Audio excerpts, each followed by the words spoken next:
Baiklah kawan, kita masuk ke part yang ketiga. Bayangan yang belum hilang. Pagi mulai menjelang ketika Jaka berjalan menjauh dari sosok warteg itu. Ia merasa lelah, tubuhnya seperti habis terkuras tenaga. Tapi ada sedikit kelegaan dalam hatinya. Ia berpikir mungkin ini akhir dari semua teror yang ia alami. Namun saat matahari mulai naik, perasaan aneh muncul. Seolah-olah seorang atau sesuatu masih mengawasinya. Ketika Jaka sampai di rumah, ia menemukan semuanya tampak normal. Ibunya menyambutnya dengan wajah cemas. "Kemana saja kau semalam? Kenapa mukamu begitu pucat?" tanya ibunya dengan nada khawatir. Jaka tersenyum lemah, berusaha menyenangkan. "Cuma ada urusan mendadak," ia bilang begitu. "Saya nggak apa-apa." Namun di kamar, Jaka duduk sendirian, memeriksa telapak tangannya. Luka yang sebelumnya berdarah kini telah menutup, tapi garis-garis hitam samar masih ada di sana, seperti urat yang merambat di bawah kulitnya. "Apa ini? Belum selesai," gumamnya. Kunjungan tak terduga. Sore harinya, pintu rumah Jaka diketuk. Ketika ia membukanya, seorang pria paruh baya berdiri di sana. Wajahnya terlihat dingin, tapi ada sesuatu yang membuat Jaka merasa pria itu bukan orang biasa. "Jaka ya?" tanyanya. "Iya, Anda siapa?" balas Jaka dengan hati-hati. Pria itu mengeluarkan sebuah kartu nama dan menyerahkannya kepada Jaka. Di kartu itu tertulis Darmaji, penelitian fenomena gaib. "Saya tahu apa yang terjadi di warteg semalam," kata pria itu tanpa basa-basi. Jaka langsung waspada. "Apa maksud Anda? Saya nggak ngerti." Darmaji tersenyum tipis. "Jangan khawatir, saya di sini untuk membantu. Saya sudah lama menyelidiki kasus seperti ini. Perjanjian yang melibatkan pocong kembar itu bukan yang pertama kali terjadi. Tapi, apa kamu merasa semuanya sudah selesai?" Jaka terdiam, memimpikan garis hitam di tangannya tadi. "Apa maksud Anda?" Darmaji menghela napas. "Pecahnya segel memang menghentikan kutukan di warteg itu, tapi jejaknya masih ada pada dirimu. Mereka yang terikat dengan kegelapan jarang bisa benar-benar bebas." Malam itu, setelah pertemuan dengan Darmaji, Jaka mencoba tidur lebih awal, namun tidurnya tidak nyenyak. Mimpi buruk datang bertubi-tubi. Ia melihat pocong kembar itu berdiri di hadapannya. Tubuh mereka retak, tapi tidak hancur sepenuhnya.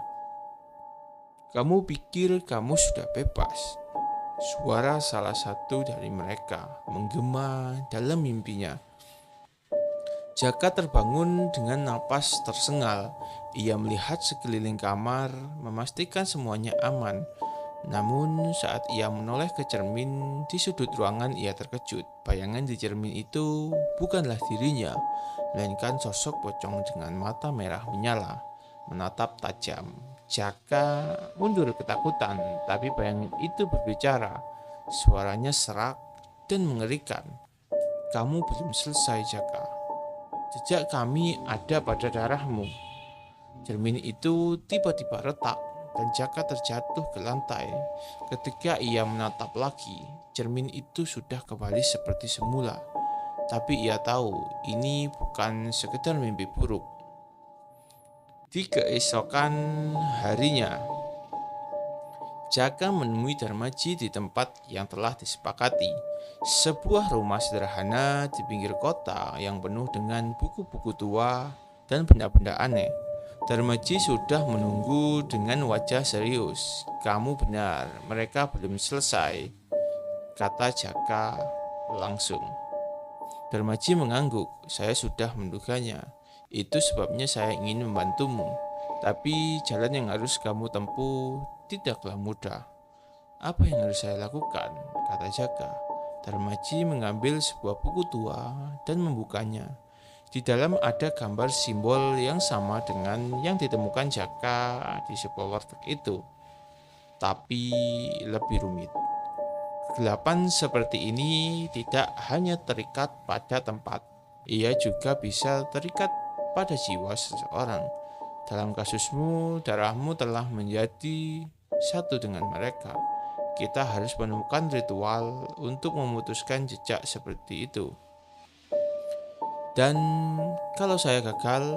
tanya Jaka, meskipun ia sudah tahu jawabannya. "Kamu akan menjadi seperti mereka, terperangkap dalam dunia antara hidup dan mati, tanpa jalan keluar." Darmaji memberitahu bahwa untuk melakukan ritual, Jaka harus kembali ke tempat di mana semuanya dimulai. Hutan di dekat warteg. Di sana ada sebuah gerbang gaib yang menjadi pusat energi kegelapan itu. Namun, untuk membuka gerbang itu, Jaka harus membawa sebuah benda yang memiliki hubungan langsung dengan mereka, dan itu berarti sesuatu dari warteg.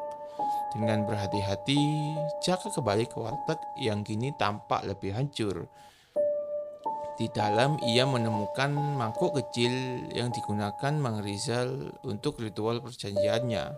Saat Jaka menyentuh mangkuk itu, hawa dingin langsung merasuki tubuhnya. "Ini pasti milik mereka," pikirnya. Namun saat Jaka hendak pergi, suara langkah kaki terdengar di belakangnya. Ketika ia berbalik, Mang Rizal berdiri di sana. Tubuhnya terlihat jauh lebih menyeramkan dari sebelumnya. "Kamu tidak akan membawa itu," kata Mang Rizal dengan suara yang tidak manusiawi.